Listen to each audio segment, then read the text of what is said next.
దేవుడు ఎవరిని బట్టి ఆనందిస్తాడు? త్వరగా వాక్యపు వెలుగులో నుండి కొన్ని సంగతులు మీకు తెలియపరచాలని నేను ఆశపడుతున్నాను. ఎవరిని బట్టి దేవుడు ఆనందిస్తాడు? యెహెజ్కేలు గ్రంథం 18వ అధ్యాయము. యెహెజ్కేలు గ్రంథం 18వ అధ్యాయము. దయచేసి అందరూ తీయండి.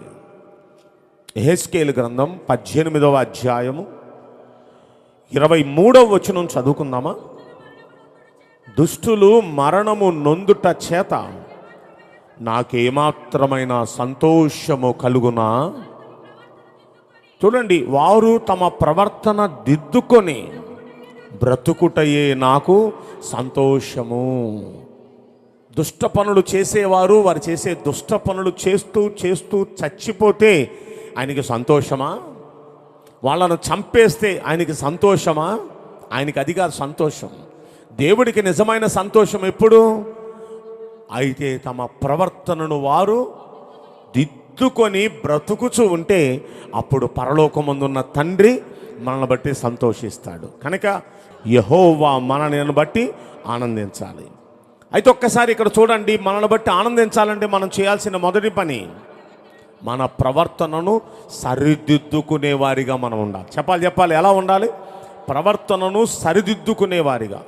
నేను చాలా కరెక్ట్ అండి, నేను చాలా పర్ఫెక్ట్, వాళ్ళే మారాలి, వీళ్ళే మారాలి, వాళ్ళు ఇంకా చేయాల్సినవి చేయట్లేదు, వీళ్ళు ఇంకా నడవాల్సినవి, అలా వాళ్ళ సంగతి వీళ్ళ సంగతి ఆలోచించి వాళ్ళని వీళ్ళని జల్లెడు పట్టమని దేవుడు చెప్పలేదు. మనల్ని మనం మన ప్రవర్తన సరిచూసుకోమంటున్నాడు దేవుడు. మన ఇన్సైడ్ మనల్ని చూసుకోమంటున్నారు. ఏమండి, మన అతిక్రమాలను మనం చూసుకోవాలి, మన దోషాలను మనం చూసుకోవాలి, కానీ ఇతరుల దోషాలు మనం చూడకూడదండి. ఈరోజు ఇక్కడ కూర్చున్న మనం ఒకవేళ గత సంవత్సరాలన్నీ ఇతరుల దోషాలే మనకు కనపడేమో, మన దోషాలు మనకు కనపడలేదేమో. ఈ సంవత్సరం కృపగల దేవుని సన్నిధిలో మన దోషాలను ఎప్పటికప్పుడు మనం సరిచేసుకుంటూ, దోషాలను ఒప్పుకుంటూ, వాటిని విడిచిపెడుతూ, ఎప్పటికప్పుడు వాటిని ప్రభు సన్నిధిలో సరిచేసుకుంటూ సరిచూసుకుంటూ ఉంటే, అలా సరిచూసుకున్న వాళ్ళను బట్టి ప్రభు సంతోషించే దేవుడై ఉన్నాడండి. హల్లెలూయా. ఏమంటే ఇంతవరకు మన ప్రవర్తన ఎలా ఉంది? మన ప్రవర్తన ఎలా ఉందో ఒక్కసారి ఎఫెసీయులకు రాసిన పత్రిక 4వ అధ్యాయము, ఎఫెసీయులకు రాసిన పత్రిక 4వ అధ్యాయము 22వ వచనం చదువుతారా? కావున మునుపటి ప్రవర్తన విషయములో అయితే, మునుపటి ప్రవర్తన, ఇంతకు ముందు మన ప్రవర్తన విషయములోనైతే ఎలాంటిది?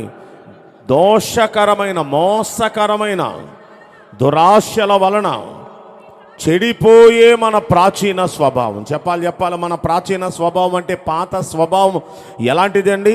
మోసం, దురాశలు, చెడిపోయిన స్వభావం మన ప్రాచీన స్వభావం.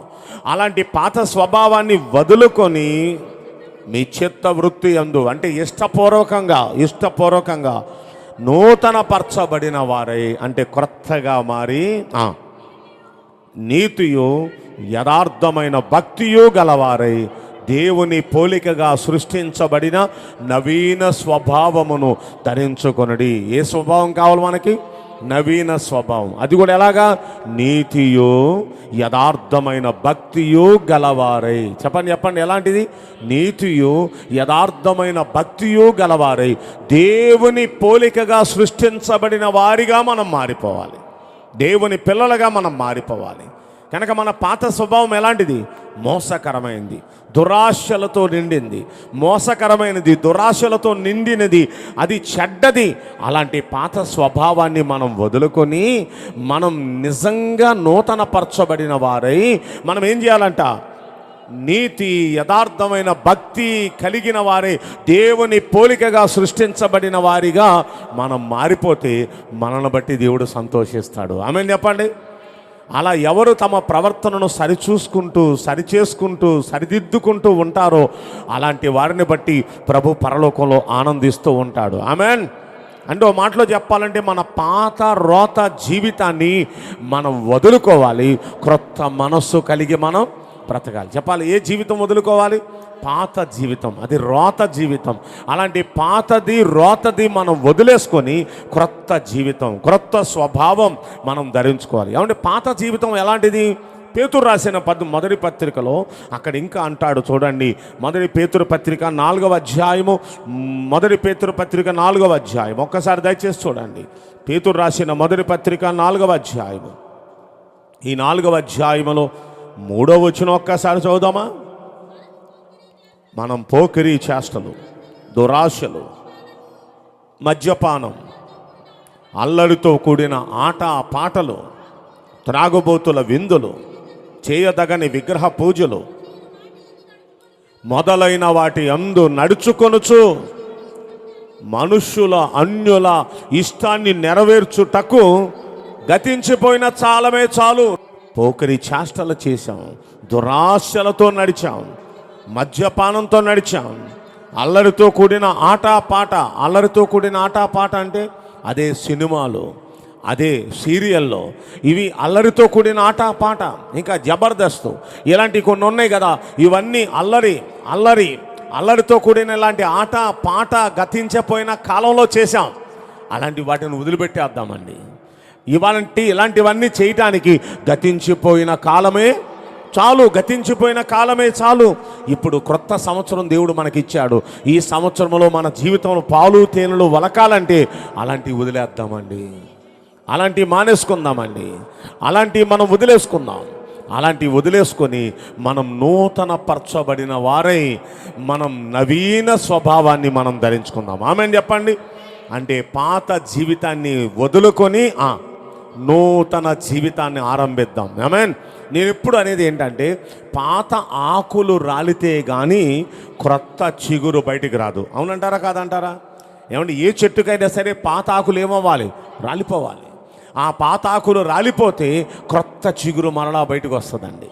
ఈ రోజున మన పాత ఆకులు అంటే పాత బుద్ధులు, పాత మనస్తత్వాలు, ఆ పాతవైన ఆ రోత పనులు, అలాంటివన్నీ మనం వదిలేసుకుంటే, క్రొత్తగా మనం మారిపోతే, మనం మారితే మన పరిస్థితులు మారతాయి. మనం మారితే మన జీవితంలో పాలు తేనెలు ఒలుగుతాయి. మనం మారితే మన జీవితంలో మంచి కార్యాలు జరుగుతాయి. హల్లెలూయా. కనుక ఈ సంవత్సరం మన జీవితంలో పాలు తేనెలు ఒలుకొనుగాక. ఈ సంవత్సరం అలాంటి ఆశీర్వాదకరమైన జీవితం మన దేవుడు మనకిచ్చునుగాక. అలా ఇవ్వాలంటే మనం ఏం చేయాలి? వదిలేసుకోవాలి, వదిలేసుకోవాలి. వదిలేద్దామా? అలాగే కలిపి ఉంచుదామా? వదిలేద్దాం. ఒకసారి ఒక దొరగారు వచ్చారంట ఒక పల్లెటూరు. అక్కడికి పిలిచింది ఎవరంటే ఒక పాస్టర్ గారు. మరి ఆయనకి ఇంగ్లీష్ వచ్చి రాని పదాలతో మరి ఆయన లెటర్ రాసి పంపిస్తే, ఇప్పుడు ఆ లెటర్కి స్పందించి, ఆ ఫోటోలకు స్పందించి దొరగారు వచ్చేశారు. సపోర్ట్ ఇద్దామని వచ్చేశారు. దొరగారు వస్తున్నారని తెలిసి కొన్ని ఊర్లో, పల్లెటూరులో మీటింగ్ కూడా ఏర్పాటు చేశారు. ఆయన ఒక కారు కూడా అరేంజ్ చేశారు. ఇప్పుడు దొరగారు మాట్లాడిన మాటను తెలుగులో తర్జుమా చేయడానికి ఒక తర్జుమాజారుని కూడా రెడీ చేశారు, ఒక డిగ్రీ చదివిన వాడిని. అయితే జాగ్రత్త వినండి. ఇప్పుడు ఒక ఊరు మీటింగ్కి బయలుదేరి వెళుతున్నారండి. వెళుతున్న దారిలో ఏం జరిగిందంటే, కారంతా కంపొచ్చేస్తుంది. కారులో ఎక్కితే డోర్స్ అన్నీ వేసేసుకుంటాం కదా, కారంతా కంపొచ్చేస్తుంది. ఏంట్రా దుర్వాసన, ఏంటి దుర్వాసన అర్థం కావట్లేదు ఆ దొరగారికి. ఏంటి దుర్వాసన? బ్యాడ్ స్మెల్ అంటే ఈ పక్కన కూర్చున్న ఈ ట్రాన్స్లేటర్ అంటున్నాడు, ఈ అనువాదం చేసేవాడు, ఏమండి చిన్న మాట అండి, మీరు వస్తున్నప్పుడు షూ వేసుకోవాలనే ఉద్దేశంతో నేను షూ వేసుకున్నాను. ఉట్టి షూ వేసుకుంటే బాగోదని దానికి సాక్స్ వేసుకున్నాను. అయితే ఎప్పుడో ఉతికిన సాక్స్ అది ఇంతకుముందు వేసి తీసి పక్కన పెట్టా. ఉతికి అంత టైం లేదు. అందుకే మీరు వచ్చారని తెలిసి ఇప్పుడు నేను బయలుదేరి హడావుడిగా ఆ సాక్షి వేసుకొని వచ్చేసానండి. అబ్బాబ్బాబ్బా, ఎంత పని చేసేవారా నువ్వు అసలు? అదేరే కంపు కొట్టేస్తుంది. అయితే పని చేయి, నేను షాప్ దగ్గర ఆపుతాను, పాత సాక్స్ తీసి అవతల పడేసి నేను ఇప్పుడు చెప్పుల షాప్ దగ్గర ఆపుతాను అని చెప్పి చెప్పుల షాప్ దగ్గర ఆపి మళ్ళీ కొత్త సాక్స్ కొని వేసుకోరా అన్నాడు. ఇప్పుడు కొత్త సాక్స్ కాళ్ళకేసుకున్నాడు. మళ్ళీ కారు వెళ్ళిపోతూ ఉంటే ఇంతకు ముందు కన్నా ఎక్కువ కంపొచ్చేస్తుంది. ఏంట్రా ఇందాక కన్నా ఎక్కువ కంపొచ్చేస్తుంది, ఏమైంది అని అడుగుతుంటే ఈయన అంటున్నాడు, అయ్యా ఆ సాక్స్ తీసేసావా? తీసేశానండి. ఏదైనా ఈ సాక్స్ ఇదిగోనండి కోటు జేబులో పెట్టుకున్నానండి. ఎక్కడ పెట్టుకున్నాడంట? అవి పడేయటం ఎందుకని కోటు జేబులో పెట్టుకున్నానండి. ఇప్పుడు ఇందాకేమో కాస్త కింద నుండి వచ్చింది వాసన, ఇప్పుడు ఎక్కడ నుండి? పక్క నుండే వస్తుంది ఈ వాసన. ఒక్కసారి ఆలోచించండి. అనేక మంది తీసేస్తారు కానీ వదులుకోరు వాటిని, తీసేస్తారు కానీ వదిలి పాడేరు వాటిని. పాడేస్తే తప్ప మనకు పట్టిన దరిద్రం పోదు, పాడేస్తే తప్ప మనకు పట్టిన శని పోదు, పారేస్తే తప్ప వదిలేయటం ఒక వంతు అంటే దాన్ని పారేయాలి, అది వదిలేయాలి పూర్తిగా. పాతాకు రాలిపోయిన తర్వాత మళ్ళీ అతికించుకుంటుందా? లేదు. ఆ పాతాకు పూర్తిగా రాలిపోతేనే క్రొత్త చిగురు ఎలా వస్తుందో, పాత జీవితం మారితేనే క్రొత్తగా మన జీవితంలో కార్యాలు జరుగుతాయి. చప్పలు కూడా దేవునికి ఒకసారి స్తోత్రం చేయొచ్చండి. హల్లెలూయా. కనుక క్రొత్తగా మారిపోదామండి, నిజంగా మారిపోదామండి. తప్పిపోయిన కుమారుడు ఉన్నాడు. ఈ తప్పిపోయిన కుమారుడు గురించి ఒక స్టోరీ బైబిల్లో రాసి ఉంది. లూకా శుభవార్త 15వ అధ్యాయంలో. తండ్రికి వ్యతిరేకంగా ఆయన పాపం చేశాడు. ఇప్పుడు తండ్రిని చాలా దుఃఖపెట్టాడు, ఆస్తిని భాగం తీసుకున్నాడు, దూరదేశం వెళ్ళిపోయాడు, నేను బాగుపడిపోతానని బయలుదేరి దూరదేశం వెళితే ఇప్పుడు దూరదేశంలో తనకున్న డబ్బంతా దుర్వ్యాపారంలో పెట్టేశాడు. మొత్తం డబ్బంతా పాడు చేసుకున్నాడు, అంతా నాశనం చేసుకున్నాడు. అంతా నాశనం చేసుకొని బికార్రాగా అయిపోయాడండి. ఒంటి మీద ఉన్న వస్త్రాలు తప్ప తనకంటూ ఏమీ లేవు. ఉంగరాలన్నీ అమ్మేశాడు, ఉన్న బట్టలన్నీ అమ్మేశాడు. ఇక తనకంటూ ఒంటి మీద బట్టలు తప్ప ఇంకేమీ లేవు. పని కోసం వెళితే ఎవడు పని కూడా ఇవ్వటం లేదు. దున్నపోతులాగా ఉన్నావు, నీకు పనికేంటి అని అంటున్నారు. అలాంటి పరిస్థితుల్లో దేశం కాని దేశంలో ఇప్పుడు పని దొరకక ఇప్పుడు ఆఖరికి ఏ పని కోసం వెళ్ళాడంటే పందులు మేపే పనికి కూడా సెట్ అయిపోయాడు. ఆ పనికి కూడా వద్దని తన్ని తెరవేశాడు ఆయన. ఇప్పుడు ఈ పరిస్థితుల్లో ఏం చేయాలి? ఏ పని దొరకటం లేదు. అన్నానికి లోటు అయిపోయింది, ఆయనకి అన్నం కూడా దొరకట్లేదు. ఇప్పుడు ఈ పరిస్థితుల్లో ఏం చేయాలి? చాలా క్లిష్ట పరిస్థితి, కష్ట సమయం. ఇప్పుడు కూర్చొని ఆలోచిస్తున్నాడు. నా తండ్రి ఇంట్లో పనోళ్ళు కూడా వాళ్ళ కడుపు నిండా తిని వాళ్ళ పిల్లలకి కూడా తీసుకొని వెళుతున్నారు. వాళ్ళు ఎంతో హ్యాపీగా బతుకుతున్నారు మా ఇంట్లో పనోళ్ళు కూడా.